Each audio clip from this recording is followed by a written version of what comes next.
I don't know. The town of Carrollton, Georgia. We learned about the wall coming down. A town where TCI recently introduced cable television to the high school. Dad? At first, Carl didn't understand what cable television had to do with education. I think maybe I might want to go to college. But if you ask him today... You think that'll be okay? Yeah. He'd say it's a change for the better. I think maybe that'll be okay.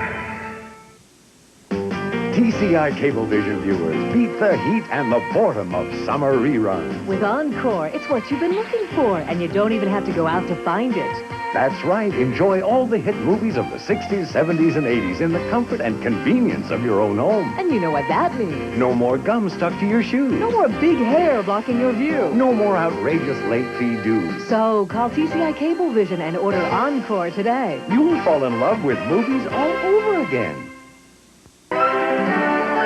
This is CNN. This is Newsnight, reporting the events that will shape tomorrow. As of today, I'm going to pull the song off the record just to prove to them that it ain't about money and bring the actual song back to South Central where it came from.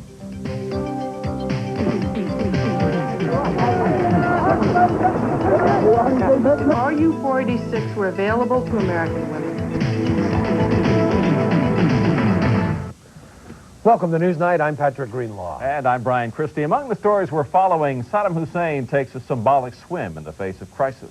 Also, actress Sybil Shepherd joins impassioned pleas for access to a banned abortion pill. And New York lifts an old facade, giving some residents a new look.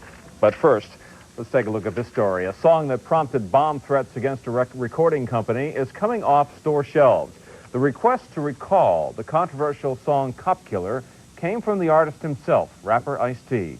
CNN's Sherry Sylvester was there when the singer explained the move. I'm just tired of Warner Brothers fighting my battles. At a Los Angeles news conference Tuesday, rapper Ice-T sought to move the debate over his rock song Cop Killer away from the issue of his record label making money from the song to the issue of what he's saying in the song. Their whole argument is Warner Brothers is making money off of this. They're not, so right now I'm saying Warner Brothers, if that's the case, you will not make another dime off that particular song. But taking Cop Killer out of the commercial marketplace will not take it out of the marketplace of ideas. I will give this record away free at my concert. I ain't doing it for the money. Now, once we eliminate the issue that they saying that this is for money, they still got to deal with the question, why did I write this record?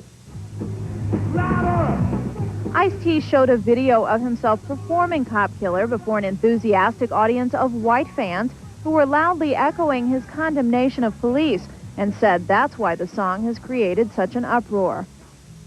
The reason this record has to be shut down is because Body Count is a rock group and it infiltrated white suburbia, and I filled white youth with the anger of the black youth. A police group that picketed Time Warner's shareholders meeting to protest Cop Killer said Ice-T made the right decision and agreed that the move eliminates the money issue. But the group still wants an apology from Time Warner. As for Time Warner's Warner Brothers Records, it's moving quickly to accommodate the artist, issuing the following statement, quote, "The new version of Body Count should be available to customers within the next few weeks. Instructions have been given to inform all music retailers that we would like them to immediately return all unsold Body Count CDs and cassettes for full credit," end quote. Calling his detractors the enemy, Ice-T urged those opposed to the song to confront him and not his record label, and he's ready to take the consequences. If somebody's not willing to die, then there ain't gonna be nothing. Nothing's never gonna happen. Even if I get killed, then my message will be louder. Sherry Sylvester, CNN, Hollywood.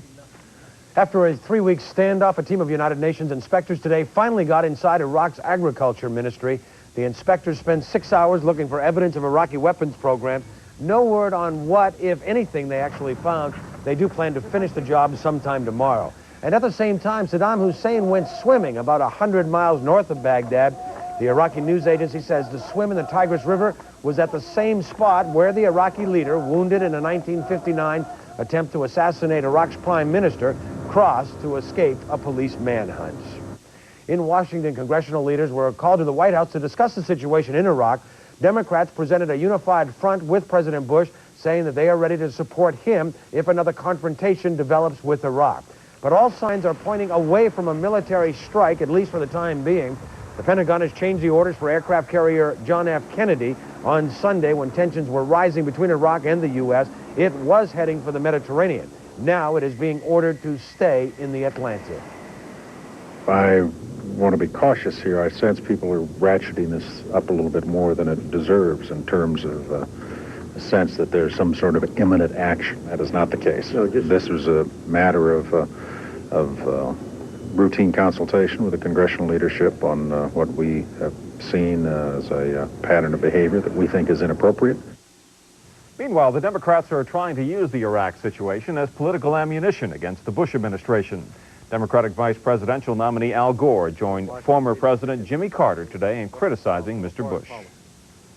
If President Bush and Vice President Quayle are such whizzes in foreign policy, why is it that Saddam Hussein is thumbing his nose at the entire world this morning and proclaiming victory and is still in power?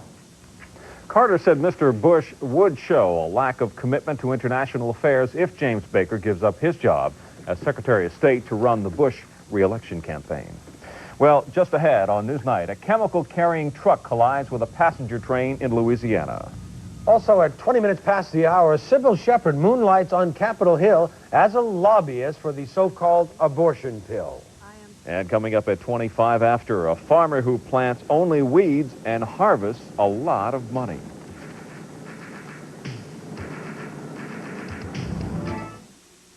If you see just one